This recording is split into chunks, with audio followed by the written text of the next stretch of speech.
Coming up next. Ada salah satu buku dari teman-teman dari TIFA yang membuat semua bisa seperti Jembrana. Artinya semua orang bisa menjadi Jembrana karena ini bukan tidak terkait dengan kultur, tidak terkait dengan pendapatan.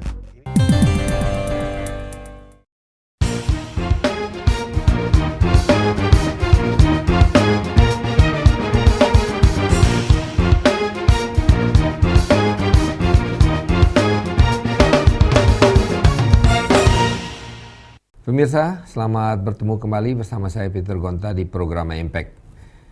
Kita bertemu dengan seorang profesor, seorang dokter gigi, juga seorang bupati Kabupaten Jembrana, daerah Bali. Satu daerah yang miskin, katanya, kita akan dengarkan. Satu daerah yang mempunyai pendapatan per kapita yang cukup rendah, namun kelihatannya bupati kita ini telah dipilih kembali untuk periode kedua pada tahun 2005 sampai dengan periode tahun 2010. Dan beliau juga adalah seorang yang mungkin boleh dikatakan cukup revolusioner di dalam memerintah Kabupaten Jembrana. Pada hari ini kita bertemu dengan Profesor Doktor Gigi IGD Winase. Bapak Bupati, terima kasih atas kedatangannya. Kita mengundang Bapak Bupati ke sini karena banyak hal yang kita dengar, banyak rekanan dari program Impact ini yang mengusulkan kepada kita untuk mereka mengatakan, Peter, Anda harus mewawancara Bupati Jembrana. Salah satu adalah Pak Dilon, mungkin Bapak tahu, seorang yang begitu menggebu-gebu menceritakan mengenai Bupati Jembrana ini. Beberapa kali saya berbicara juga dengan seorang Bali yang ada di Jakarta, mempunyai satu kedudukan yang cukup tinggi di Bapepti, juga mengatakan Jembrana. Kalau saya menanyakan kepada orang Bali mengatakan Jembrana. Mereka tidak ngomong daerah Nusa Dua, mereka tidak berbicara mengenai apa yang di atas Pak di gunung. Jimbaran atau Kintamani. Tapi mereka berbicara mengenai Jembrana. Di mana Jembrana nih Pak Bupati? Semestinya Jembrana, satu kabupaten yang kecil. Sudah begitu, itu kalau di Pulau Bali, itu yang paling barat, yang berdekatan dengan Pulau Jawa.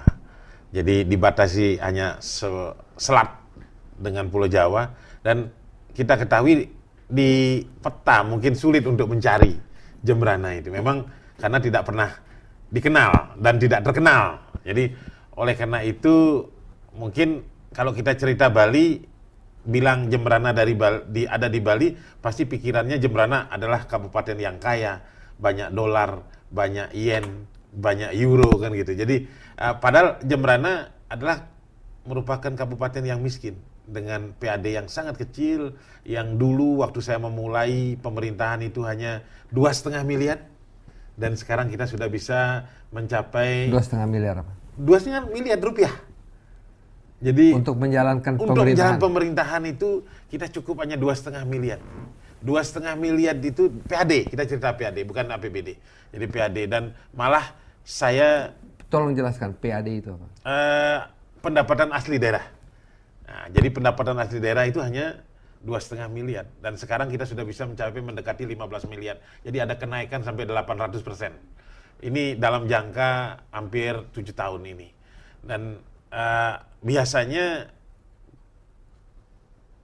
kabupaten yang ada di Bali itu selalu tidak bisa lepas dengan pariwisata. Di Jembrana sendiri tidak ada semua itu. Jadi pariwisata tidak ada, seperti saya katakan, tidak ada yen, tidak ada dolar, dan hanya hidup dari lumpur dan debu aja. Jadi tidak ada sumber daya alam.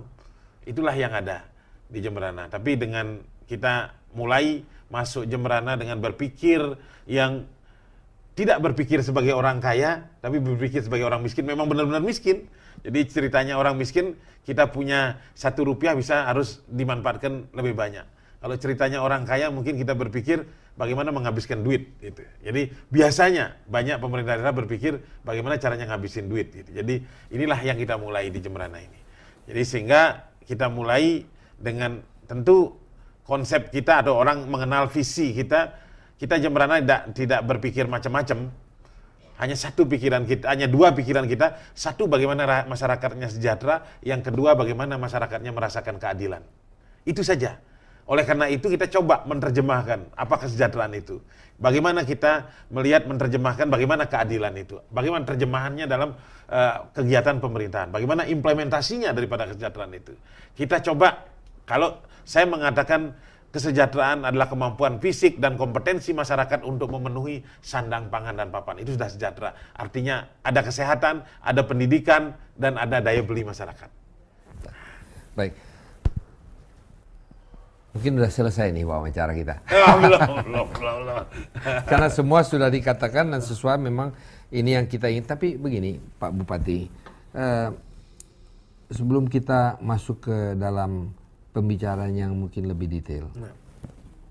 Profesor Doktor Gigi, I Gede Winase, dokter gigi. Ya, kita memang aslinya dokter gigi, yang dulu dikenal nempel dan nyabut aja. Konsepnya juga tetap seperti itu. Sekarang kalau ada persoalan, kalau dokter gigi konsepnya, kalau lubang ditutup, kalau goyang dicabut. Jadi itu filosofinya dokter gigi katanya. Jadi oleh karena itu kita juga melakukan sesuatu tidak jauh lepas daripada konsep ini. Jadi kalau ada masalah kita tutup, kalau itu sudah tidak bisa dipertahankan kita cabut. Jadi, filosofi yang bisa dipakai di dalam memerintah. Memerintah itu filosofi, seandainya dokter gigi yang memerintah seperti itu. Dokter gigi dari asal atau usul atau pendidikan di mana? Saya dari Universitas Airlangga.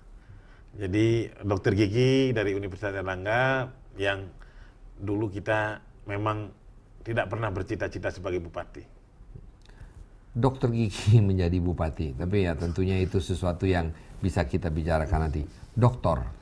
Doktornya kami dari Airlangga juga, jadi kebetulan kita dari pasca sarjana program doktornya adalah ilmu kedokteran dan bidang studi yang kita ambil kebetulan adalah jamur rongga mulut. Profesor kita, karena saya juga dulu adalah sebagai dosen di Fakultas Kedokteran Gigi, saya pernah menjadi dekan Fakultas Kedokteran Gigi dan guru besar pada Fakultas Kedokteran Gigi. Jadi pada saat itu pegawai pemerintah? Saya adalah pegawai negeri. Pegawai negeri, mohon maaf. Pegawai negeri. Jadi awalnya saya adalah pegawai negeri